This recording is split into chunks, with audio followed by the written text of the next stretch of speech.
Welcome to Brotherhood of Healing, the podcast devoted to supporting veterans in health, resources, and in life after the uniform. Here we share inspiring stories, valuable information, practical advice to help our veterans thrive beyond their service. Whether you're seeking guidance, community, or simply want to hear from those who understand your journey, you're in the right place. Thank you for your service and welcome to the Brotherhood of Healing. Tying on target now. Greetings, back to the grind. This is Dr. Mark Rossetti. I'm talking to you guys directly from Brotherhood of Healing, and we're here with a group of veterans and musicians called Article 15. It's Article ONE5. Article ONE5. Yeah. I love the title. Why don't you guys introduce yourselves a little bit? Go around the room and maybe kind of give a quick brief who you are, what you guys do in the band, and what you guys, how long you guys known each other, and that sort of thing. This is Mark. He's one of our guitar players. We got Oscar, our bass player. Kevin, our other guitar player. Nate, our drummer. Drez, singer. And I'm a singer, Jeff. Okay, outstanding. So it's incredible to me that, you know, with all the modern advances that we have, and even with the best case scenario, having a place to rehearse, having the people ready, and doing all this, most of these things don't happen. So tell me how you guys got together, how you guys meet, how does this evolve? Really, it was Kevin who brought us all together. I mean, as far as I know, Kevin, was going to school to be an audio engineer and started writing some music. Nate was sending him drum beats and, doing that kind of thing. He asked me to put some lyrics on a couple songs. And then he had Drez put lyrics on some songs. And then I was actually these two, Drez and Kev, was a instructor at Audio School. So that's how we met. Okay. Yeah, Nate and I started this during COVID. So he would send me cell phone videos of himself in his room playing. And they were just, random grooves for about 7-10 minutes. And I'd pick out like a 20 to 2 minute segment of a groove.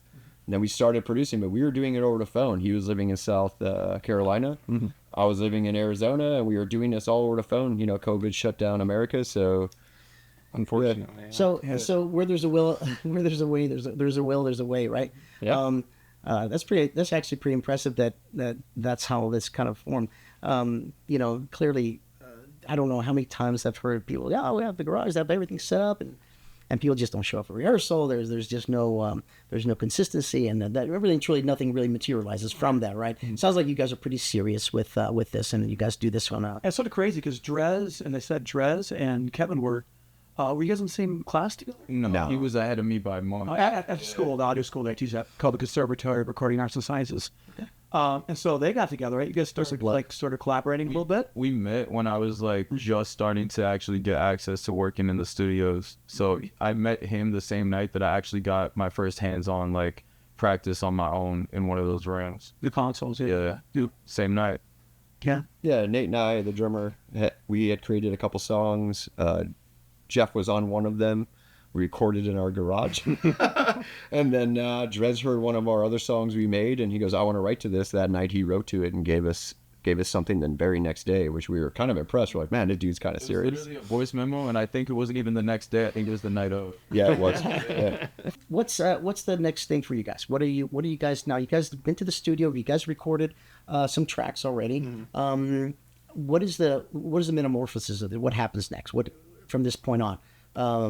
Well, right now, we've got 2 songs currently released and out on all the streaming platforms. We've got more songs that we're going to be recording because we want to compile everything into a full-length album. Right. So we're working on, writing. We've got a few songs that I think we're probably ready to record. And then we're starting to play out and do shows. So that's really what's next for us is playing out more. Tell me about the shows. Where and when, if you can, if you have anything set up. Our next show is July 24th. Yeah. It's the only one we have right now is July 24th at Yucca Tap Room with Get to the Chopper. What's Get to the Chopper? It's it's one of my old projects I used to work in. Okay.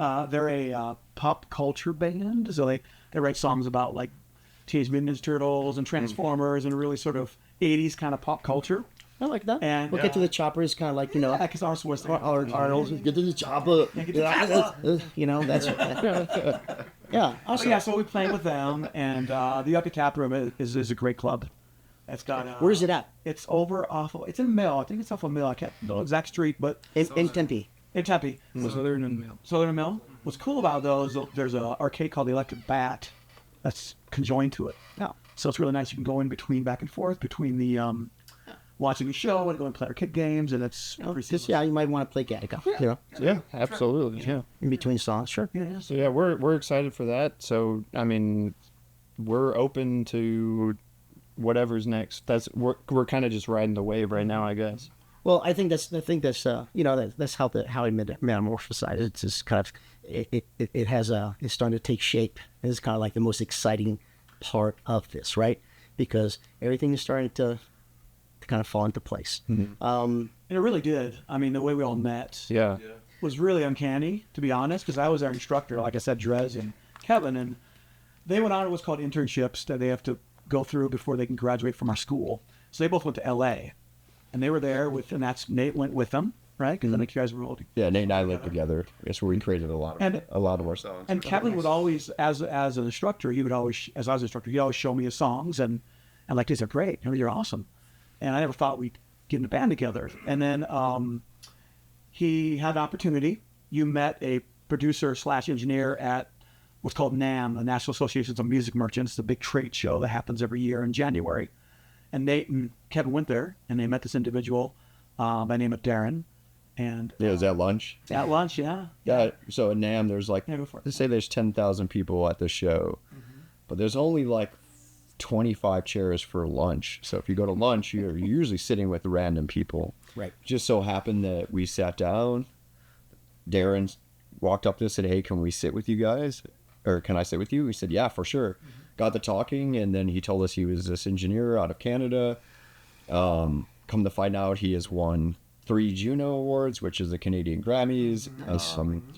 He works with his now wife, Jill, Jill, who's won another 3 or 4 Grammys or Junos. Yeah. So we ended up taking the opportunity to go up north to our fellow neighbors, the Canadians. And that's how it came together for me, is they were already graduated. And Kevin called, we were talking, he moved, I'm moving back to Phoenix. I go, "You are? That's great."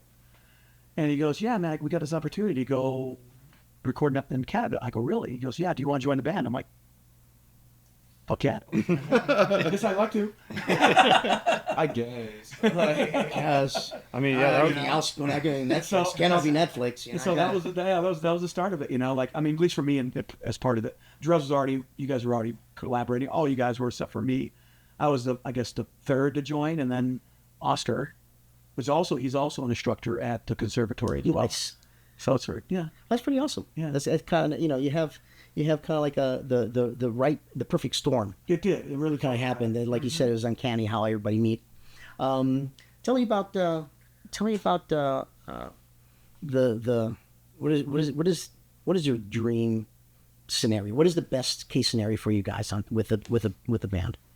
I mean, for me, it would be, being able to share our music with our fans and, be able to do that full time and, be able to tour. To really make a living out of it. Yeah, absolutely.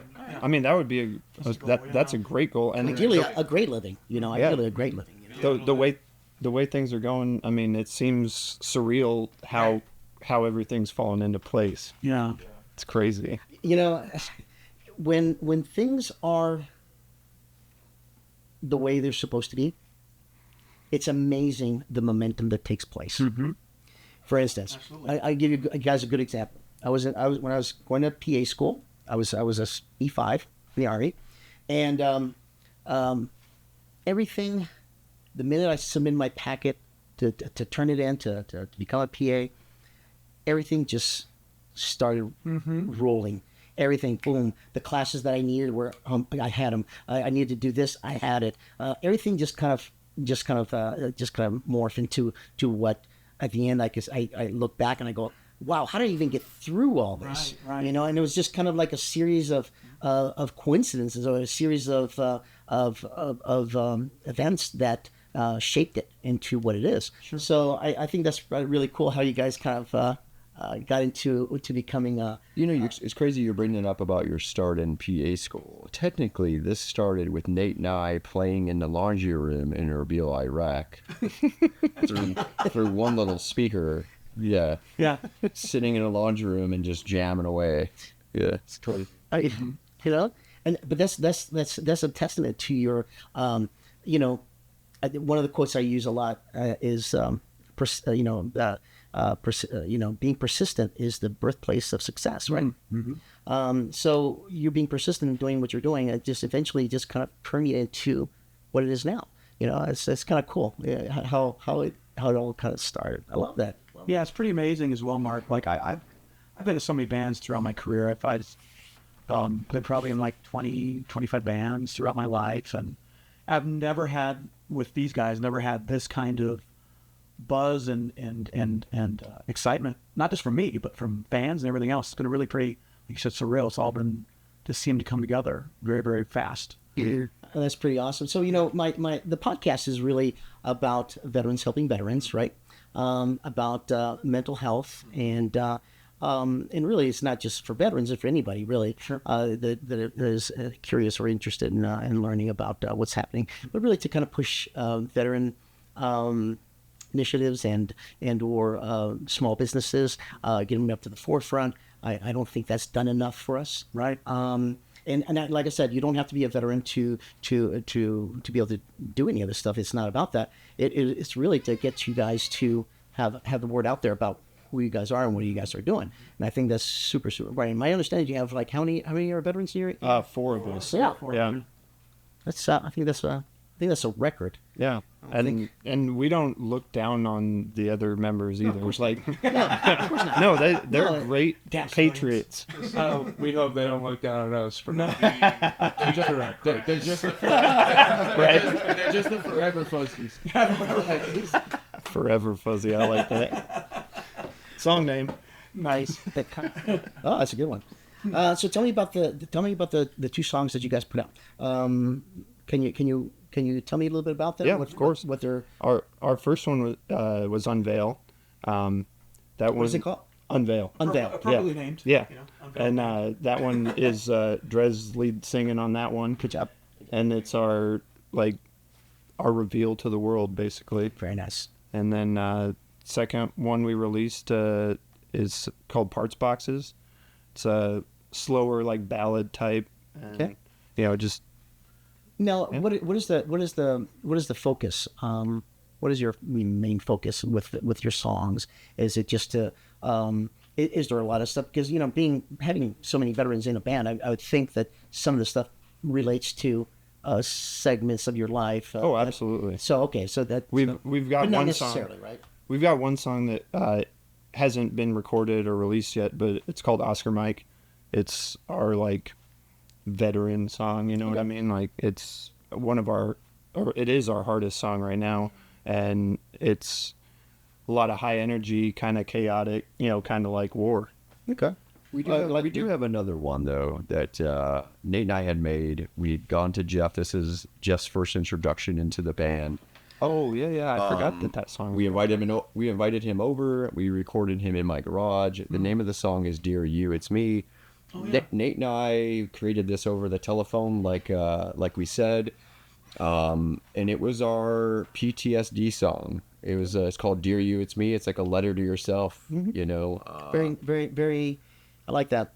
It's very insightful. Yeah, and that's the kind of the stuff that we enjoy doing is bringing awareness to things, maybe even having people connect with our artwork, not just listen to some cool tones that are inside them. Like there's a story involved that maybe you can relate to. Yeah. Well, that's what the lyrics. This is where you when you listen to the lyrics, this is what tells you a great story, right? And like all great stories, they have that a culmination and an end, right? But I think that's what needs to. I think that's one of the ways that we, as veterans, we can really express our what's going on within. The battle within for a lot of veterans right now is just that we don't feel like we have a lot of support, right? And it's incumbent about people like myself to go out there and say, hey, well, let's do something for veterans and veteran initiatives. These are things that this one small way of giving back, right? As you know, I don't know if you guys know, but I wrote a book on PTSD, and that was my way of giving back. I don't make anything off of that.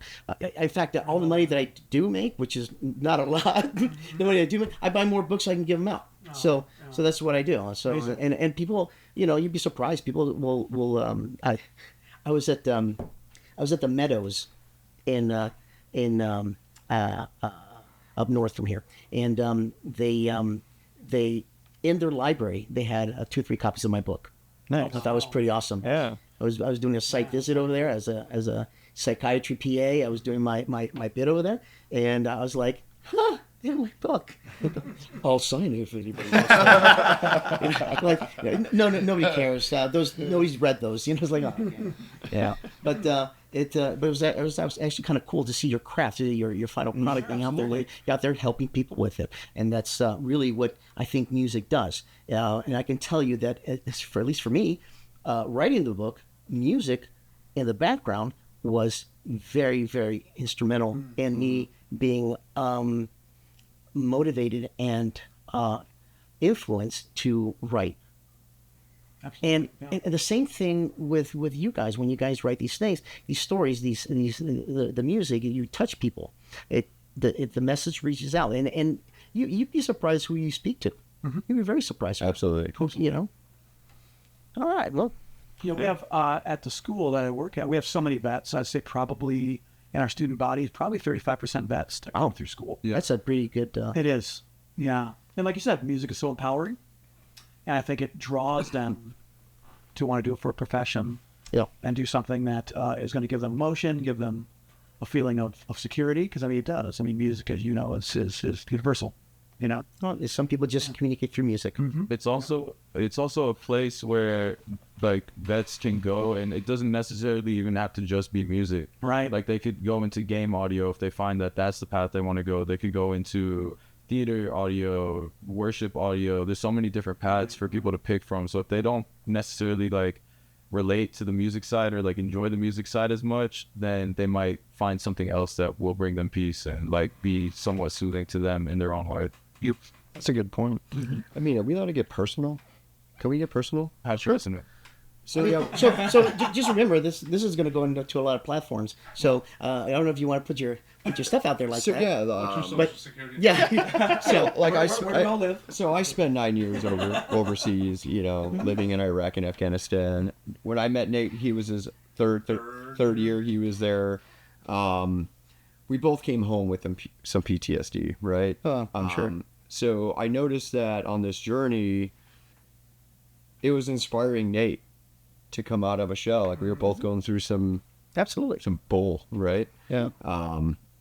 So yeah, on this journey, it's like, man, I felt inspired not only by him because I could see how he was being inspired, that I just wanted to continue the journey. Absolutely. Yeah. And to your point, when I wrote the book, because I found that writing the book was very Therapeutic. For sure. Same thing with music. You could, when you create something, you're like, oh, I love this, and it doesn't have to be loved by everybody, but you create and loved by you. That's that kind of thing. And you're right. It's about getting the emotions out of us, getting the feelings out. Yeah. That's what we do. Yeah. Well, listen, we had a guest here that there was a fitness guy, and he was talking to us about how being fit really helps with depression. Being able to go to the gym, being able to work out, doing this kind of things. And I said, well, when you're depressed and you have anxiety, going to the gym oftentimes is not an option. You kind of just want to wallow in your sorrows, right? And but yeah, so if you do work out 2 or 3 times a week, that counts as one antidepressant. So you can imagine that how well that works for people who don't want to be on medication. They go to the gym, they work out, they get certain things out. They're able to realize certain things about them, certain patterns about them that make them more in tune to the disease process. Because PTSD, as we all know, is a disease of avoidance, is a disease of hiding. It hides so well that you can do a great job professionally and nobody will ever know. The only people who notice are your family members. You know, Sure. dad left. He was a great dad and a great husband. Came back. I can't stand being in the same room with him. And there's a certain amount of pushing that happens, which leads to isolation, right? And I think that's where the music will really kind of help bring people to the forefront, and we kind of help them process, because you don't know what you don't know, Right. and I think that's pretty amazing. Yeah, it's a great way to put it. You don't know what you don't know. Yeah. It sounds as simplistic as it sounds. It's pretty. All your time. Any regrets in your career so far? Even though you guys are starting off, it sounds like, but any regrets? Things you would have done differently? I would say just not spending more time in Canada. Yeah. Oh yeah, you betcha. Yeah. Yeah, well, because we got 5 songs recorded when we went to Canada. Oh, wow. In But 5 days. In 5 days, it was rough. But I mean, Even Darren, the engineer, said, you might want to think about maybe doing 4. I'm like, no, we're setting 5. Yeah. And then we actually ended early. He's like, man, we actually have like an extra 5-6 hours. That We're in Canada? So I said it Toronto. What was it was 30 minutes from Hamilton. Hamilton was yes. Hamilton. It was on an Indian reservation at Jukasa Media Group. Yep, Jukasi is the studio. Nice. Great. Phenomenal studio. Phenomenal studio. Yeah. one of the best recording studios I've ever seen. Yeah. So, you guys have access to a lot of this stuff too. A lot of equipment. We do have to, because yeah. We do. And I Well, think even that at your is- house. Yeah. Yeah. That alone, we all have. Well, most of us have setups at our houses. Get our ideas out through that. But then when we take this to these multi-million-dollar, like maybe multi-$100,000 studios, like Definitely millions for sure. It's millions, yes. Sure. Well, the actual console we recorded on was from Abbey Road Studios. In London, yeah. It was pretty Nice. It is cool. Yeah. You know, I still remember Some putting mojo on it too, eight crates, behind it. stapling 8 crates, on the wall to kind of give you that. But okay, so in the podcast studio that we have here, I have none of that stuff. I have a dog downstairs that's whining because he wants to be part of this whole Yeah. thing. Sure. He feels left out. And I don't know if we're going to be able to edit out his cries. It may be too big for the camera. But to sort of go upon what you're saying, what do we regret? Probably, yeah, spending more time if we had financially more time to do that. True. But you're right. We have all the equipment to do the same thing. I mean, we have the same console, the same equipment, the same microphones. But it has a lot to do with the creativity of the producers and the engineers you're working with. And their ideas. There really is a vibe in a studio. Absolutely. Yeah. So the people you're working with really make an impact on the shape of your songs and how they turn out. So Well, 100%. Darren and Jill were like paramount with those songs too. Like, I mean, phenomenal It's kinda like you're engineers playing and up. humans, right? Yeah. You guys Absolutely. were playing Right.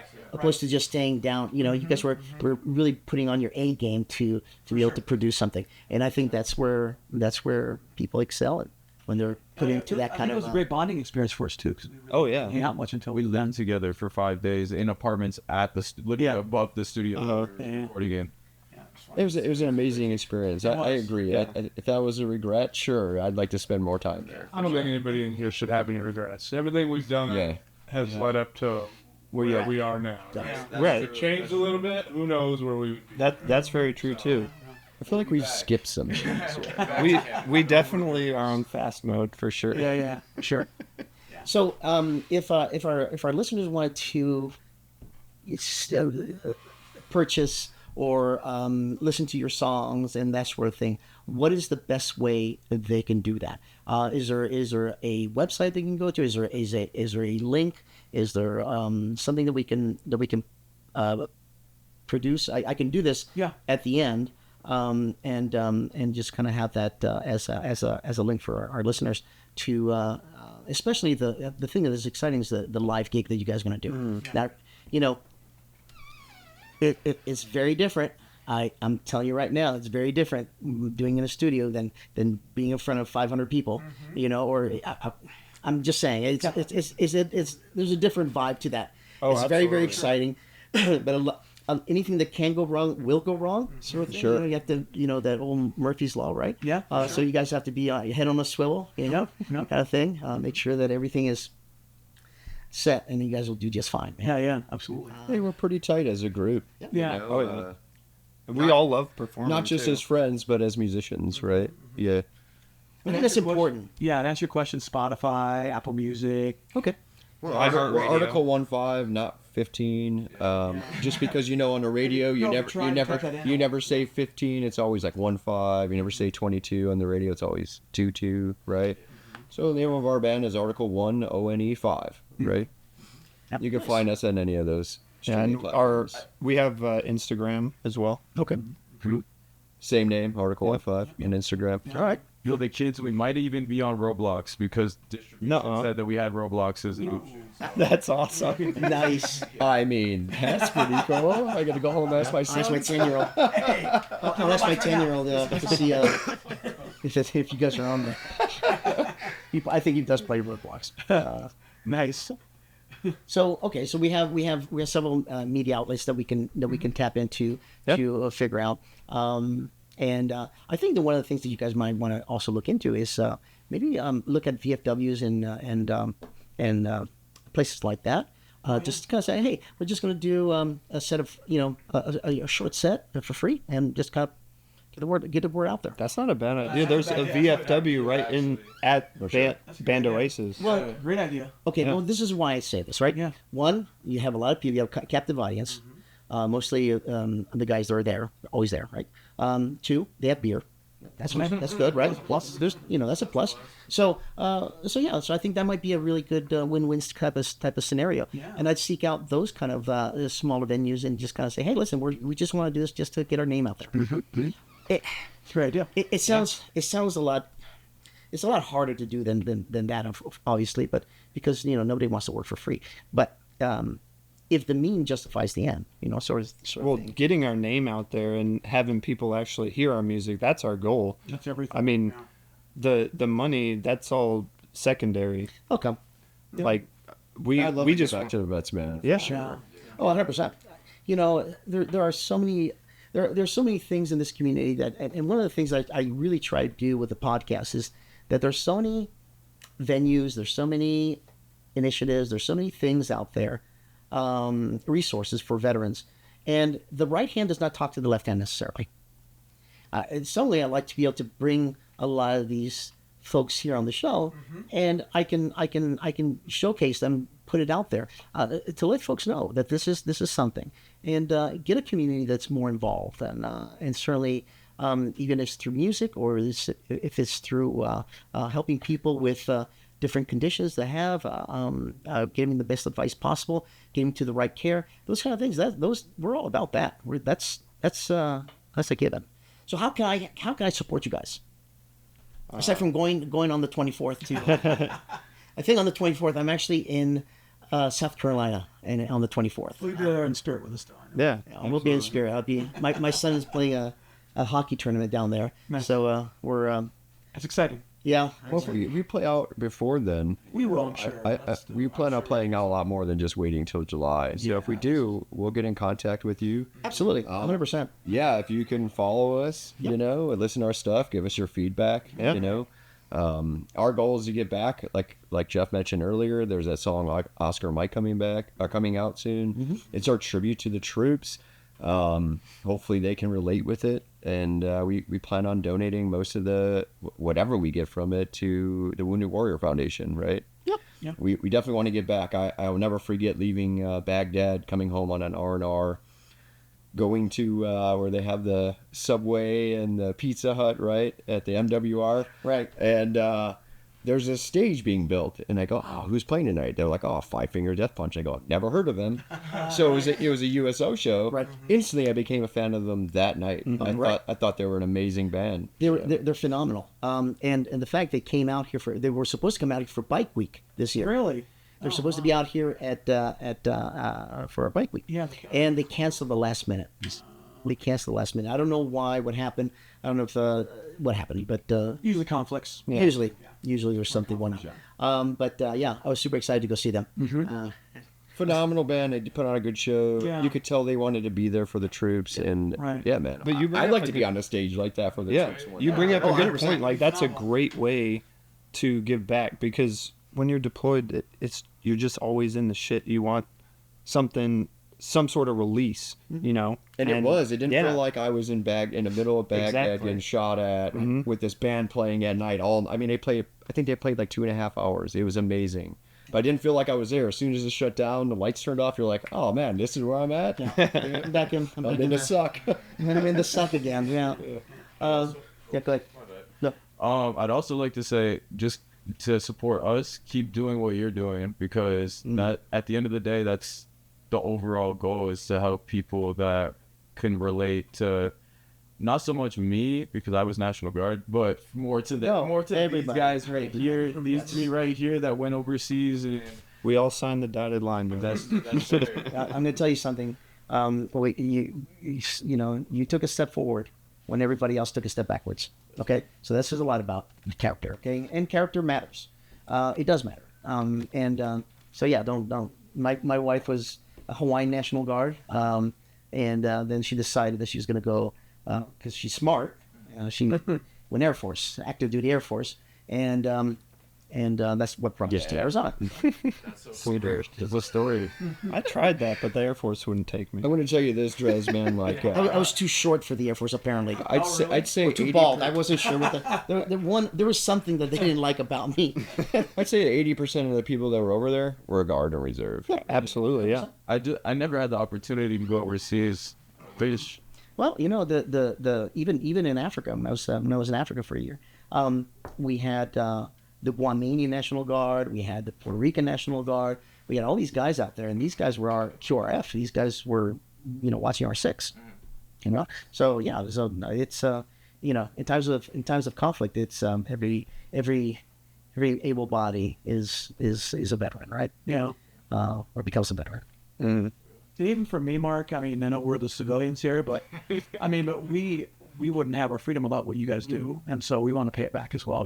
However we can. So if we could play in front of veterans and make them happy, How many, even if you just allow somebody to forget for a minute, how miserable they are. I think that's kind of and I mean that not in a mean way, but in a way of saying, hey, get a reprieve from yourself, right? Because one of the things that happens is with the PTSD is that you kind of beat yourself up a lot, whether it's through nightmares or whether it's through other things or just thoughts, intrusive thoughts and things like that. You tend to beat yourself up.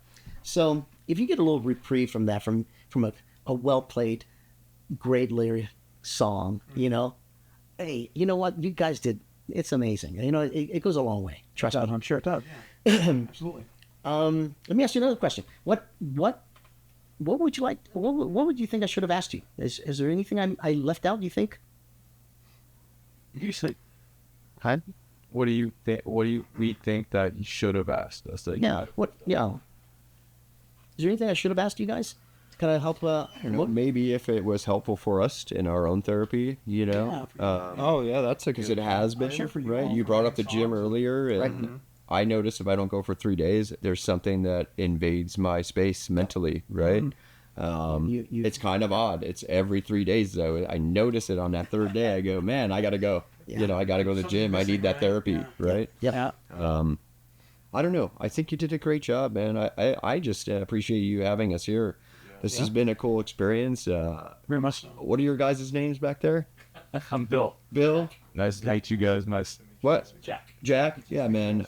Mark, I appreciate you having us here. This is awesome. And hopefully... Well, what I'd like to do is invite you guys to come back at some point and kind of tell us, tell the audience how how it went and where you guys are and a milestone, say, hey, we've crossed this milestone now. We have actually this now and that sort of thing. I'd like to be able to do that at some point, if that's okay with you guys, right? For sure, absolutely. Hopefully by then I can do something about the tight quarters because we're all kind of like stuck in here like sardines. Yeah, we're getting being in an MRAP or something. Right. I like the vibe. I've been in the middle suck seat for hours at a time. But now where are we gonna put the major? Put them in the middle suck seat. That'll learn them. Yeah, Blackhawks for sure. But all right. Well, so if listeners they can if they want to get a hold of you to look at some of the outlets, And any music stream like Spotify, Apple Music, iHeartRadio. I mean, even if you're on your Instagram or Facebook and you need to find a song to put into some of your reels, we're there, right? We're on TikTok. Yeah, very cool. we're Article ONE5. Article 1.5. Yeah. All right. Well, thank you guys for coming out. I really appreciate your time. It was very enlightening. I really enjoyed spending a little time with you guys and discussing your future plans. I'm really excited to see what happens with you guys later on. And we are too. And let's see where we're at. Okay. Yeah. So just remember, this podcast is geared to. For veterans, helping veterans, but not necessarily. And remember to watch your six. Thank you for tuning in to Brotherhood of Healing. If you're hearing this message, you've listened to the entire episode, and for that we want to thank you from the bottom of our hearts. If you enjoyed today's episode, please take a moment and leave us a review on Spotify or Apple Podcasts. Your feedback helps us grow and bring you even better content. Don't forget to hit the subscribe button so you never miss an episode. Until next time, keep your powder dry and watch your six.